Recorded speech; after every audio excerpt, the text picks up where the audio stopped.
The person that feels that everything is wrong will never feel that everything is right until they realize that believing that everything is wrong makes their life unenjoyable, to say the least.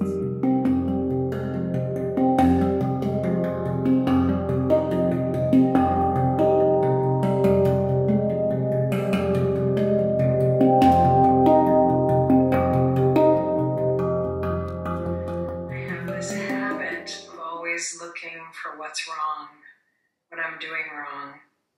I think I learned it from my father, but I can't seem to not do it, even if everything is fine. You know, we come from lifetimes of scarcity, of famine, of hard labor. We come from lifetimes of, being animals and chasing for something and fighting for a piece of food, and the stronger physically one wins. We come from times where it was harder to be and you had to fight and fend for yourself. Today, the hardship is not so much in the physical, but it's more in the big picture. You know, you don't have to struggle and fight for everything all the time. And so we constantly are used to look for what's wrong, what's missing, what I need, what's wrong, what's missing, what I need. And the negative dialogues is something that goes in family, just like blue eyes or I don't know what, curly hair. And you ask yourself if that's the truth or is this just a way of connecting with myself and connecting with the world? And will this negative expression ever change into something else by everything being just right? Or one day I need to say, well, I'm getting off this ride. And I'm standing somewhere where I don't know how to relate, but I don't want to have everything wrong all the time with my life because it always yields for my unwellness, unwell-being, and the same results. And so yes, I mean, the person that asked the question, I get it. I mean, this is very much a consciousness humanity thing. Not all of us, but many of us go there. And once you realize that it's a loop, and that the only way to get out of this loop is to stop believing to what this loop says, then something else begins to happen. The person that feels that everything is wrong will never feel that everything is right until they realize that believing that everything is wrong makes their life unenjoyable, to say the least. Can you feel content in the context of other emotions? Outrage, sadness, fear. I don't want to lose the whole range of emotions. Of course you can. Of course you can. It's so much fun to be in traffic and to feel so annoyed and to feel that you're a person and you get to be in traffic and annoyed right now. Being a human is the ability to feel the whole range of the different aspects of humanity. And be grateful for being a human and ability to feel it. Not be afraid of your emotions and not identify with them as that's who I am and that's who I am and that's who I am.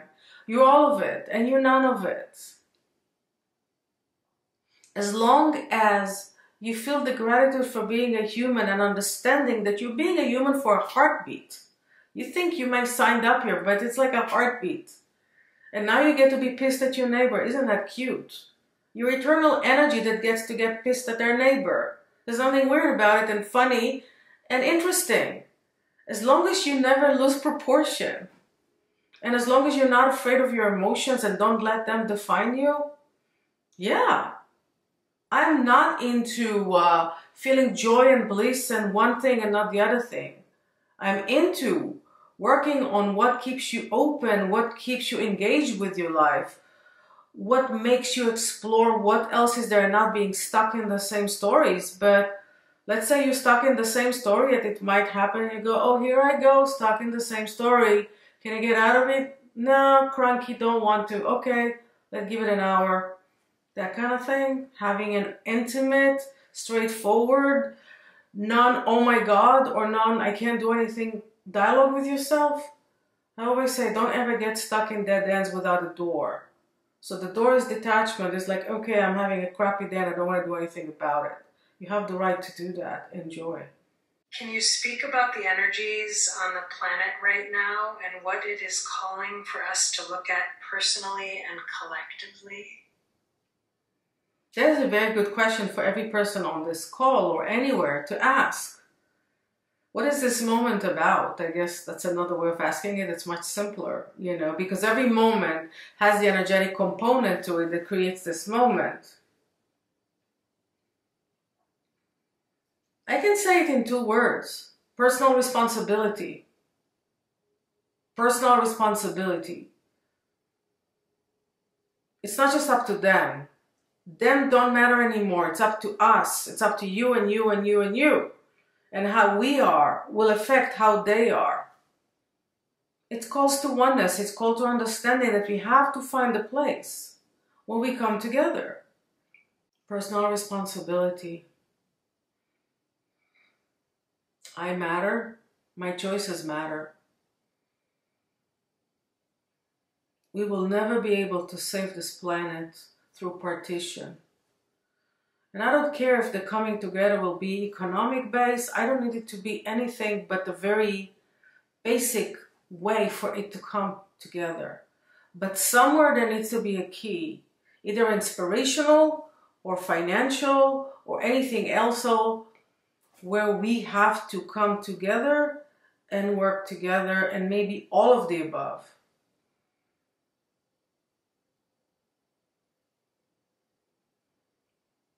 The energies of the planet show us that we can't go on the way we were before. So the pandemic was going down and like, oh, okay, cool. We can go back. People would say we can go back, even though we can never go back. We just can't go back. We can only go forward. We're one directional. Or we can go expansion. It's timeless. So then we had a war.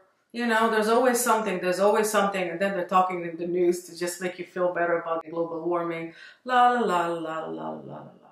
All this negativity is inviting us to go inside, to see why we're here, and to manifest something, which is not this. We deserve to live in a reality that inspires us, don't you think? So let's make it happen.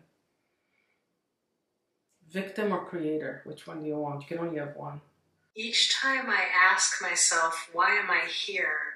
I don't hear an answer. How can I know this? That's a good question. It's a cute question too. See what makes you happy. See what is your liking. Do you like to be in nature? Do you like to help animals or people, or make art, or I don't know what, be a mathematician? There's almost like signs, like in kids, we used to have this game, we drop clues for us to go to where something was hidden. There's a lot of clues, and they start from the age that you have consciousness to know who you are, of the things that make you shine, of the things that make you feel like it's worth it. So if you will create, and they're usually creative things and things that you're really into and you can't even believe how nobody likes this math because it's so cool, or whatever it may be, or music, or whatever it is, or healing people, or building bridges.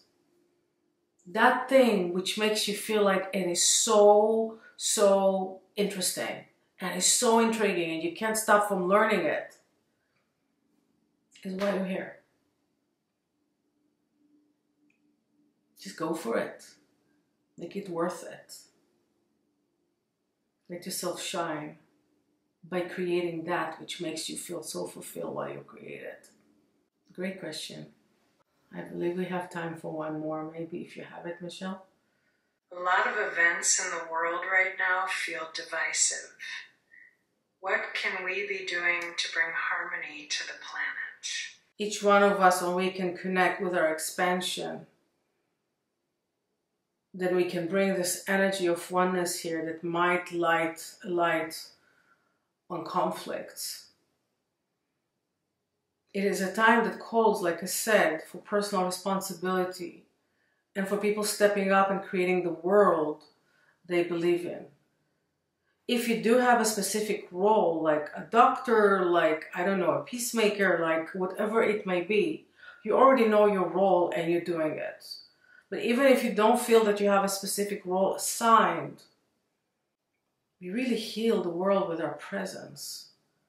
So finding a way where you can go to the space where all is well, where you're not walking around feeling that the world is coming to an end, where you bring the energy of hope, beyond this moment through your presence, you can do that. Do you believe that your consciousness, state of being, and actions make a difference? I believe they do. Maybe you don't. Whether you do or you don't, then choose up. Always choose up. Choose up. Choose the golden path where it's not just about you, it's about you and the other person. Choose powerful, not compulsive. Choose from clarity. Choose from wisdom. Make every day by touching someone else's life and making a difference. Just making it about yourself over and over again is really boring after a while. You know, you're not that interesting. Me neither. The magic is in the connections. So I hope that helps. Thank you so much for your questions.